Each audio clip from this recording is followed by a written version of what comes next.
အဖေဖြစ်သူကဟင်းချက်နေတုန်းသူ့သမီးလေးကမတော်တဆနဲ့စိတ်ချရအောင်ပစ္စည်းတွေသိမ်းတဲ့စိတ်တစ်တာကြီးတွေကိုရောက်သွားပြီးပိတ်မိသွားတာအထဲကနေကလေးငိုတန်တွေကြားတော့အဖေဖြစ်သူကတစ်တာကိုအမြန်ဖွင့်ဖို့လုပ်တာပေါ့ဒါပေမဲ့သူ့ဇနီးကသူ့ကိုမပြောဘဲလျှို့ဝှက်နံပါတ် password ကိုပြောင်းထားလိုက်တာအဲ့ဒါနဲ့ယောက်ျားဖြစ်သူကသူ့မိန်းမစီအသေးအတန်ဖုန်းဆက်တယ်ဒါပေမဲ့မိန်းမကယောဂကျင့်နေတာဆိုတော့ဖုန်းကိုမထူးတဲ့အပြင်နင့်သမီးတစ်တာတွေပိတ်မိနေတာမဟုတ်ပါဘူးနင်ကတစ်တာတွေကပတ်စံတွေကိုလိုချင်လို့ညာနေတာဆိုပြီးဖုန်းချပစ်တာပြကယ်ဆယ်ရေးအဖွဲ့တွေရောက်လာပေမဲ့လည်းအဲ့ဒီတစ်တာကခင်မီနီးပညာနဲ့လှုပ်ထားတာဆိုတော့ဖြည့်ရိုက်လို့လည်းမရဘူး password တိမရမှာလေ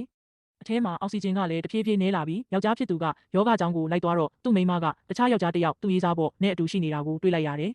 အဲ့ဒီဘေးကယောက်ျားကလည်းဒါတွေကအောက်ကလူတွေကိုငှားပြီးတရုပ်ဆောင်ခိုင်းနေတာမယုံနဲ့ဆိုပြီးမိန်းမကိုမြှောက်ပေးနေတာကယ်ဆယ်ရေးအဖွဲ့ကတစ်တာကိုအဲ့ဒီနေရာအထိတဲလာပေးတာတော့မိန်းမကမင်းသမီးကိုအထဲထည့်ထားတဲ့အတန်ဖန်းဆက်နဲ့ညာနေတာဆိုပြီးထက်ညင်းနေသေးတယ်နောက်ဆုံးအောက်ဆီဂျင်က12%ပဲကျန်တော့တဲ့အချိန်မှာအဖေဖြစ်သူကသူ့သမီးအသက်ရှင်ဖို့အတွက်သူ့တိတ်ခါကိုအကုန်ချပြီးဟိုဖောက်ပြန်နေတဲ့ယောက်ျားကိုဒူးထောက်တောင်းပန်လိုက်ရတယ်အဲ့ဒီတော့မှမိမကကျေနပ်သွားပြီး password ကိုပြန်ပြင်ပေးပြီးတစ်တာကိုဖွင့်ပေးလိုက်တာကံကောင်းလို့ကလေးကဆေးရုံရောက်ပြီးအသက်ဘေးကလွတ်သွားတယ်ဒါပေမဲ့ဒီမှာတင်ဇလန်းကမပြီးသေးဘူးတကယ်တော့အဲ့ဒီအဖေကတာမန်လူမဟုတ်ဘူးဗျသူကကုမ္ပဏီကြီးတစ်ခုရဲ့ပိုင်ရှင်တထေးကြီးတစ်ယောက်ကလေးအသက်ရှင်သွားပြီဆိုတော့မှသူကသူ့ရဲ့မူလကုန်တက်တွေကိုပြန်ယူပြီးအဲ့ဒီဖောက်ပြန်တဲ့မိမကိုပြက်ပြက်သားသားကွာရှင်းလိုက်တယ်အဲ့ဒီမိမကိုဘာမှမပေးဘဲအိမ်ပေါ်ကနေထုတ်လိုက်တယ်လို့ဟိုဘေးကမြှောက်ပေးတဲ့ယောက်ျားကိုလည်းထိုက်တန်တဲ့ပြစ်ဒဏ်တွေပေးဖို့ရှေ့နေတွေနဲ့စီစဉ်လိုက်ပါတော့တယ်